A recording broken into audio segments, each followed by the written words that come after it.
Bismillahirrahmanirrahim. Assalamualaikum warahmatullahi wabarakatuh. Alhamdulillahirabbil alamin. Allahumma shalli ala sayyidina Muhammad wa ala sayyidina Muhammad wa barik wasallim. Alhamdulillah, segala puji bagi Allah yang telah memberikan kita banyak karunia nikmat. Mudah-mudahan dengan banyak nikmat ini kita dijadikan hamba yang bersyukur. Selawat dan salam mari kita sampaikan, haturkan kepada junjungan alam suri teladan kita, yakni Nabi besar Muhammad sallallahu alaihi wasallam, dan kepada para keluarganya, sahabatnya, dan juga kita umatnya selaku pengikut setianya, mudah-mudahan mendapatkan syafaat di yaumul kiamat nanti. Amin ya Allah ya rabbal alamin. Gimana kabarnya semuanya di rumah, para pendengar dimanapun Anda berada, para pemirsa, mudah-mudahan dalam keadaan sehat walafiat dan juga dalam keadaan banyak rezeki, berlimpah, dan juga bisa menebarkan manfaat kepada orang lain, khususnya orang yang tidak mampu. Pada waktu yang istimewa ini, Al-Fakir ingin sedikit bercerita lagi, ingin menjelaskan, ingin berbagi cerita, mudah-mudahan bermanfaat khususnya Al-Fakir dan juga umumnya pada para jamaah, para pendengar, pemirsa dimanapun Anda berada. Kisah ini sudah lama terjadi, namun bisa dikembalikan pada saat ini yang lagi viral atau tenar ya. Sebelum menjelaskan kisahnya, saya ingin mengajak para hadirin, para jamaah, pendengar, pemirsa ngopi ya. Saya pribadi suka kopi hitam. Alhamdulillah suka kopi hitam. Dulu sebelum suka kopi hitam, kopi apa saja suka. Tapi sekarang kopi hitam lebih enak ternyata ya. Bismillahirrahmanirrahim. Bismillahirrahmanirrahim.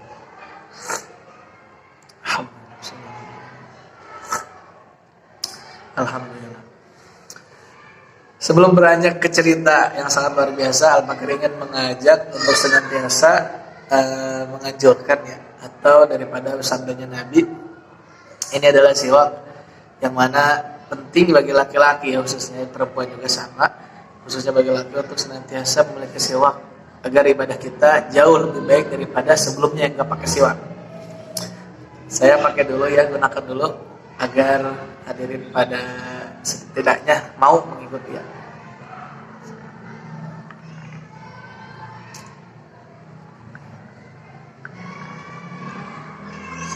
Kenapa saya harus pakai siwak? Karena anjuran dari sang Nabi, dari manusia yang mulia, laula an asukku ala ummati la amartu bisiwak inda kulli salatin. Kalau tidak berat untuk umatku, maka aku akan mewajibkan, mengharuskan bersiwak setiap mau sholat atau mau ibadah.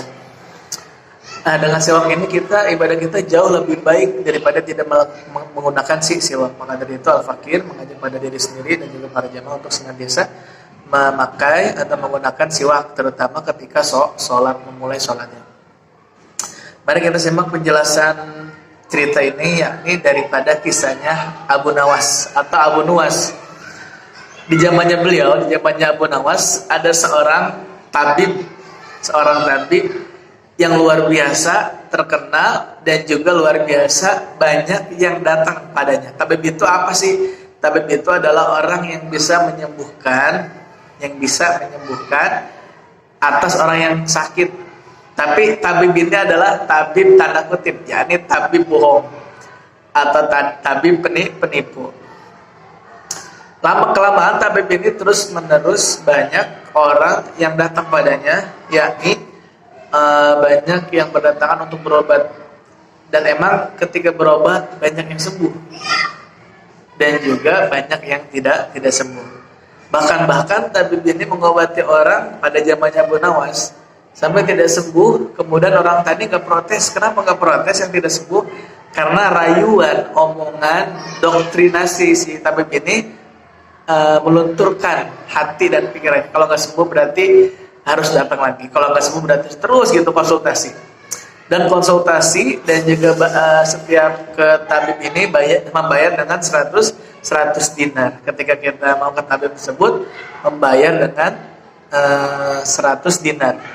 Begitu setiap hari keadaannya ramai di rumah tabib palsu ini, dan berdatangan semua orang ketika sakit, karena orang di zaman dulu mungkin juga tidak paham benar apa tidaknya. Lantas kemudian Abu Nuwas yang ada di kota tersebut, di kota Abu Nuwas adanya tabib ini yang suka ngobatin orang. Abu Nuwas merasa tidak enak badan atau sakit-sakitan. Kemudian Abu Nuwas diskusi sama istrinya, gimana nih, saya lagi kurang sehat. Kemudian istrinya tahu bahwasanya ada pengobatan seorang tabib, maka istrinya menyarankan agar Abu Nuwas datang kepada tabib tersebut. Lantas Abu Nuwas karena ingin sembuh dengan pelantarannya si tabib palsu ini, kemudian Abu Nuwas datanglah keesokan harinya. Ketika datang di tempatnya tabib tersebut, tabib palsu, Abu Nuwas langsung menceritakan keluh kesahnya, saya belum sembuh udah lama, gitu ya. Seperti biasa orang yang berobat, dikasihlah obat atau ramuan sama si tabib tadi. Ternyata besoknya pulang ke rumah tidak sembuh. Datang lagi, dan itu yang pertama bayar 100 dinar.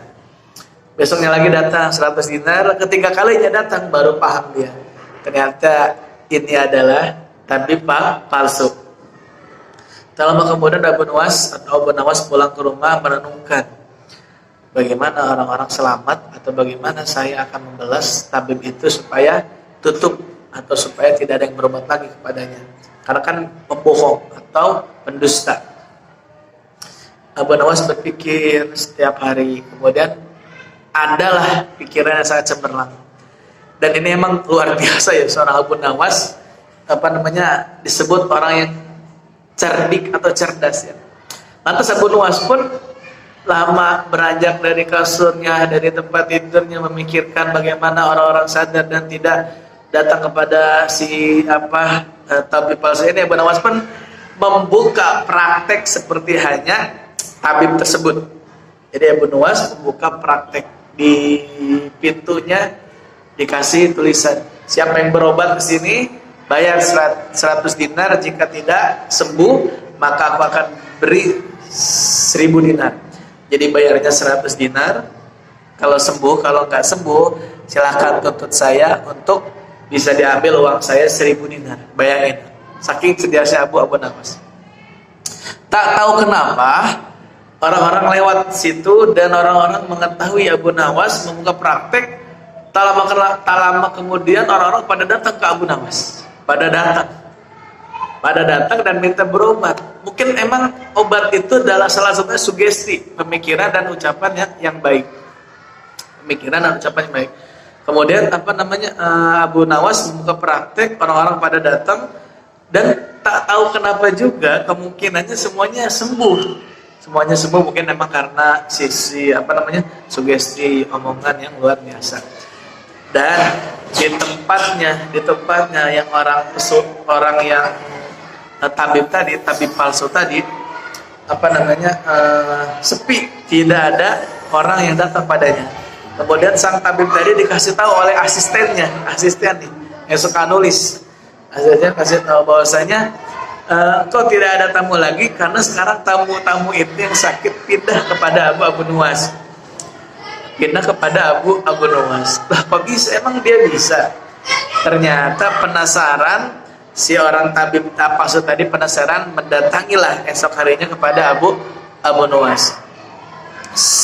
Sebetulnya daripada niatan Abu Nuwas ini ingin mengambil lagi uang yang telah dia keluarkan, karena dia tahu dia itu si tabib palsu, karena dia udah 3 kali berobat, maka 300 dinar yang didapat oleh si tabib palsu tadi. Maka si tabib palsu tadi datanglah kepada Abu Nuwas dengan mengeluhkan dirinya pura-pura sakit. Dia tahu di papan tulis atau di papan pajangan di dekat rumahnya memberikan informasi bahwa kalau sembuh bayar 100 dinar, kalau tidak saya akan bayar 1000 dinar, kata Abu Nuwas di dalam tulisan papannya depan rumah tadi. Lantas si tabib tadi penasaran, kemudian mendatangi Abu Nuwas dengan sakit yang diadain adalah tidak bisa rasa lidahnya tidak ada atau lagi sakit, perasa lidahnya atau lagi sakit. Kemudian datang Abu Nuwas sudah menunggu-nunggu, udah lama nih pengen ngerjain si tabib palsu ini. Kemudian kata Abu Nuwas, ada apa wahai tabib? Saya sedang sakit ya Abu Nuwas. Lah, kau sakit kan kau tabib, kau bisa mengobati lah dirimu, masa nggak bisa dapat? Enggak, ini beda penyakitnya. Emang penyakit apa yang kau derita? Ya Abu Nuwas, saya sekarang punya penyakit lidah, perasaan lidahku tidak terasa apapun. Apakah kau bisa mampu menyembuhkanku? Aku akan bayar. Yang mana kau tulis tadi 100 dinar. Insya Allah dengan izinnya Allah kau akan sembuh. Emang ada obatnya? Ya udah, kau silakan duduk, tunggu. Saya akan ngambil obatnya dulu. Abu Nuwas atau Abu Nawas kemudian ke dapur mengambil ramuannya. Ternyata yang dia isi adalah jeruk yang sangat asem, ya kalau paling asem lah. Diocek lah jeruk tadi di dalam gelas, kemudian dibawakan ke sang tabib palsu atau ya gitu tabib palsu. Dikasih lah gelas tadi, ini obatnya kata Abu Nuwas kepada si tabib palsu di rumah Abu Nuwas atau di ruang tamunya. Nah, lama kemudian si tabib tadi meminum obat daripada Abu Nuwas atau Abu Nawas, yang mana dia keluhnya lidahnya tidak bisa dirasa. Kemudian ambillah gelas tersebut, kemudian diminum. Ketika diminum, dimuntahkan lagi, dan kata tabib tadi, wah Abu Nuwas, ini obat apa? Emang kenapa? Kok rasanya asem banget? Alhamdulillah. Kemudian Abu Nuwas berkata bahwasanya lidahmu sekarang sudah sembuh. Kenapa? Karena tadi datang kamu lidahnya gak kerasa, tidak ada rasa, sekarang punya rasa. Alhamdulillah, silahkan pulang kembali, jangan lupa bayar 100 dinar. 100 dinar sudah didapatkan oleh Abu Nuwas, tinggal 100 dinar, tinggal 200 dinar lagi. Lama kemudian si ini keluar dari rumahnya Abu Nuwas, kemudian pulang ke rumahnya, dan di rumahnya si tabib tadi memikirkan sama nih, bagaimana caranya aku ngece atau pengen dapat 1000 dinar daripada Abu Nuwas. Lantas si tabib tadi memikirkan, apalagi ya kalau kesahku. Oh, ternyata ada. Dia memikirkan, oke, besok aku akan datang lagi kepadanya. Kira-kira datang membawa penyakit apa lagi nih? Ternyata penyakitnya adalah hilang ingatan. Luar biasa nih tabib, hilang ingatan. Kemudian si tabib tadi datanglah ke Abu Nawas lagi seperti sebagaimana kemarin datang. Pas datang disambut lagi sama Abu Nawas lagi nunggu 300 dinar baru dapat 100 dinar. Kalau kemudian Abu Nawas berkata, kau sakit apa lagi wahai tabib? Padahal engkau bisa mengobati diri kau sendiri. Kemudian kata tabib, sekarang sakitnya beda. Sakit saya di sini. Apa di sini? Hilang ingatan. Oh, hilang ingatan ya? Mungkin kamu kena kasus korupsi. Abu Nawas yang bercanda, serius ini. Bukan kasus korupsi, emang saya pejabat apa? Ternyata Abu Nawas ingin bercanda dulu tuh. Kemudian silahkan duduklah si tabib palsu tadi, si pengobatan palsu tadi duduk di kursi. Oke. Kau tadi apa sakitnya? Sakit hilang ingatan. Kemudian Abu Nawas, oke, silahkan duduk di kursi yang tenang, saya akan ngambil lagi. Ketika mengambil lagi ke dapur, ternyata diperesin lagi jeruk di dalam gelasnya. Datanglah Abu Nawas ke si tabib palsu tadi, dikasih. Ketika dikasih, si tabib palsu tadi, apaan ini? Ini yang kemarin yang saya minum ini pasti asam nih. Abu Nawas berkata, alhamdulillah, berarti engkau sudah sembuh dari gangguan ingatanmu. Karena kan ingatanmu tadi lupa atau amnesia ya. Sekarang sembuh, alhamdulillah. Sini silakan bayar. Ternyata kedua kalinya gagal sang tabib, kemudian bayarlah sang tabib kepada Abu Nawas 100 dinar. Dan Abu Nawas, alhamdulillah, 200 dinar udah saya dapat, tinggal 100 dinar lagi. Kemudian lantas si tabib tadi pulang dengan menyesal dan tetap masih ada rasa penasaran bahwasanya ingin membongkar, ingin mendapatkan uang daripada Abu Nawas 1000 dinar. Lantas si tabib tadi memikirkan apalagi ya gitu, di rumahnya. Terus kemudian mendapatkan pemikiran lagi yang sangat jenius lagi di si tabib ceritanya, yaitu saya akan berpura-pura buta dan juga akan memakai tongkat jalan ke depan rumahnya Abu Nuwas. Datanglah tabib tadi ke depan rumahnya Abu Nuwas, kemudian ngetok-ngetok rumahnya seperti biasa datang. Abu Nuwas tentang, engkau yang kemarin tabib ngapain lagi ke sini? Saya sekarang penyakitnya lebih parah, mata saya sudah tidak bisa melihat, tolong obati. Ketika engkau bisa mengobati saya akan seperti biasa kasih uang 100 dinar. Tak lama Abu Nuwas berkata dengan rintihan, tidak bisa, mohon maaf, kalau sudah buta mah saya tidak bisa memberikan obat apapun, karena itu kehendak dari Allah Subhanahu. Kalau begitu kau kalah sekarang ya, berarti saya bisa mendapatkan uang 1000 dinar. Tak lama kemudian, iya betul, kau akan saya berikan 1000 dinar. Abu Nuwas pergi masuk ambil uang, kemudian uang tadi dikasih ke yang dari Abu Nuwas, dikasih ke si tabib tadi. Ini uangnya nih 1000 dinar. Pas dihitung oleh si tabib yang ngaku-ngaku tabib palsu, dihitung kemudian tidak cukup 1000, akan berarti 100 dinar.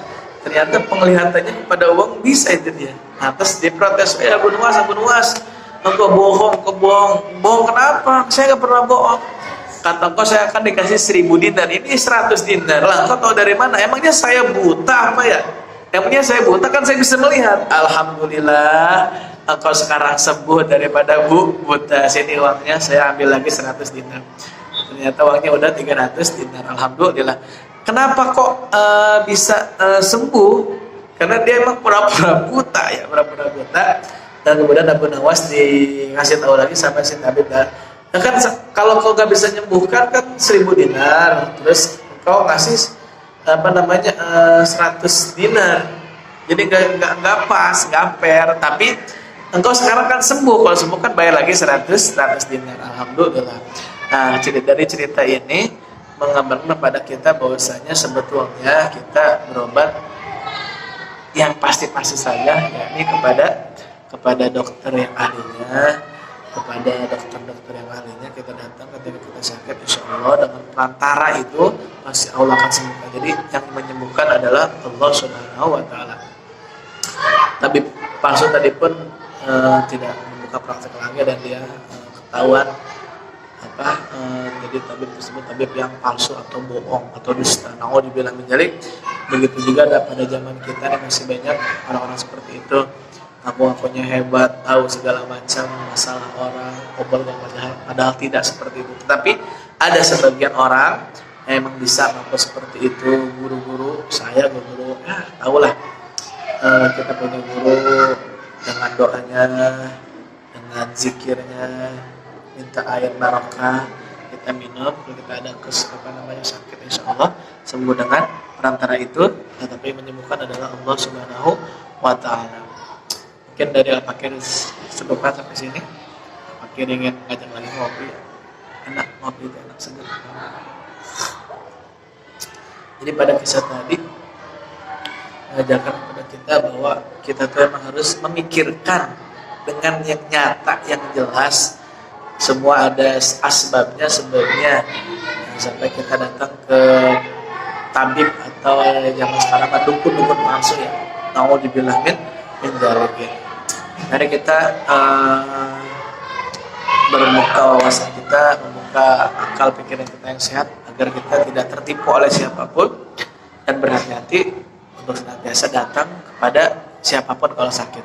Tetap datang pada dokter dengan benar, ikutin peraturannya, dan juga ketika emang berbeda penyakitnya datang pada guru-guru kita yang terpercaya, yang soleh, yang alim, yang baik. Insya Allah dengan berkahnya guru kita akan sembuh jika kita sakit. Saya akhiri, kurang lebihnya mohon maaf. Wabillahi taufiq wal hidayah. Assalamualaikum warahmatullahi wabarakatuh.